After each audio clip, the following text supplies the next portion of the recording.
হযরত ওমর নামাজ পড়তে গেলেন। 4 রাকাত আসরের নামাজ পড়তে যেয়ে ওনার আধ ঘন্টা লেগে গেছে। সুবহানাল্লাহ বলুন। আমাদের 4 রাকাত নামাজে কতক্ষণ লাগে গো? 4 মিনিট, কারো কারো 1.5 মিনিটেও হয়।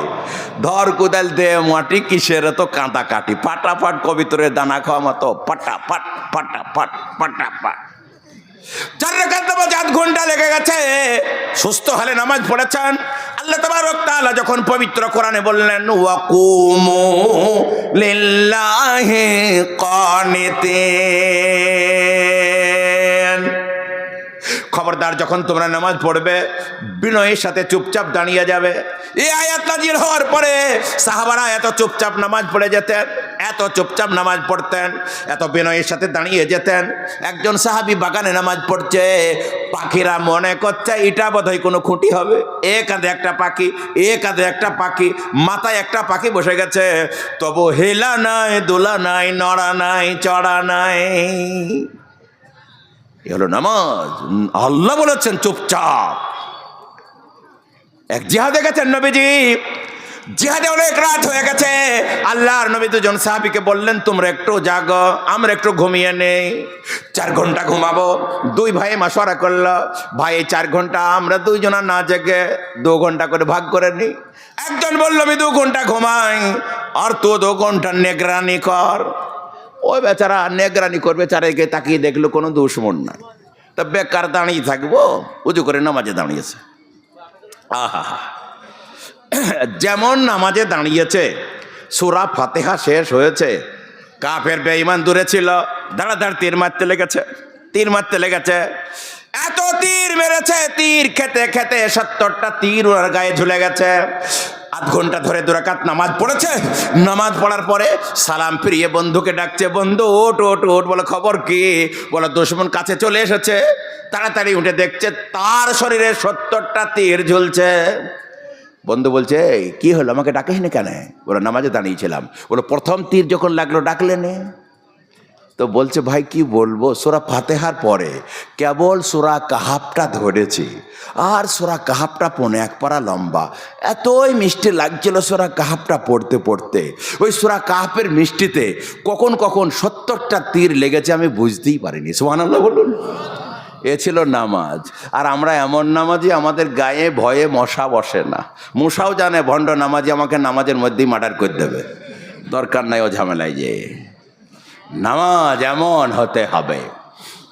হযরত ওমর ফারুক রাদিয়াল্লাহু তাআলা আনহু 4 রাকাত নামাজে আধ ঘন্টা লাগিয়ে দিয়েছেন। আধ ঘন্টা নামাজ পড়ার পরে এবার ফেরত এসেছেন। ফেরত এসে দেখছেন ঘোড়া দাঁড়িয়ে আছে, পাহারাদার নাই। ওই পাহারাদার ছিল একটু চোর মতো, ও দেখেছে এত ভালো ঘোড়া, খলিফার ঘোড়া, এই সুযোগ আর পাওয়া যায়, ঘোড়াটা নিয়ে পালাই। ঘোড়া যখন যেতে চাইনি, ও ঘোড়ার লাগাম খুলে নিয়ে পালিয়ে গেছে। চোরের কোপ নিলাম যতটুকু হয়। হযরত ওমর রাদিয়াল্লাহু তাআলা আনহু বললেন কি বেকায়দা হলো, আমি এখন বিনা লাগামে ঘোড়ায় চড়বো কি করে? লাগাম খুঁজতে লাগলেন। খুঁজতে খুঁজতে খুঁজতে খুঁজতে দেখলেন একটা দোকানে মেলা লাগাম আছে। উনি লক্ষ্য করে দেখলেন উনার লাগামটাও আছে, চোরটা বেচে দিয়ে পালিয়েছে। হযরত ওমর বললে বাবা গো কত দাম? দোকানে বললে হুজুর পুরাতন গো, এই নতুন গোলা 5 দিরহাম, আর পুরাতনটা আপনাকে কিনা দামেই দেবো 3 দিরহাম। হযরত ওমর বললে বাবু গা এইরকম একটা লোক বেঁচে গেল না? বলে হ্যাঁ। হযরত ওমর বলছেন কতই বেচেছে? বলে 3 দিরহামে কিনেছি। হযরত ওমর বললেন আল্লাহর কসম করে বলছি যার হাতে আমার জান, ওকে যখন ঘোড়াটা পাহারা দিতে দিয়ে যায় তখন আমি নিয়ত করেছিলাম ও যদি আমার ঘোড়াটা পাহারা দেয় পারিশ্রমিক হিসাবে 3 দিরহাম দেব। বেচারা 3 দিরহামই পেয়েছে, কর্ম খারাপের জন্য হারাম পেয়েছে। একটু ধৈর্য ধরলে 3ই পেত, হালাল পেত। সুবহানাল্লাহ বলুন। আমি কি বলছিলাম? যে আপনার ভাগ্যে যা আছে আপনি তা পাবেন। কর্ম ভালো করলে হালাল পাবেন, আর যদি কর্ম খারাপ করেন তাই পাবেন, হারাম ঢুকে যাবে। বুঝতে পারলেন না? পারলেন না? ভালো কাজটা করে যেতে হবে। আগে দর্শে পড়েন আল্লাহুম্মা সাল্লি আলা মুহাম্মদ। হুজুরতে কি আছে দেখেন তো, গরম পানি নাই? আচ্ছা দুধই দেন একটু খাই। আপনারা আবার রাগ করবেন না তো যে আমাদেরকে দেখি দেখি দুধ খাচ্ছে? আল্লাহ বেকায়দায় পড়ে খাচ্ছি, কিছু মনে করেন না। আল্লাহুম্মা সাল্লি আলা, দরুদ পড়েন। আল্লাহুম্মা সাল্লি আলা মুহাম্মদ ওয়া আলা আলি মুহাম্মদ কামা সাল্লাইতা আলা ইব্রাহিম ওয়া আলা আলি ইব্রাহিম ইন্নাকা হামিদুম মাজিদ।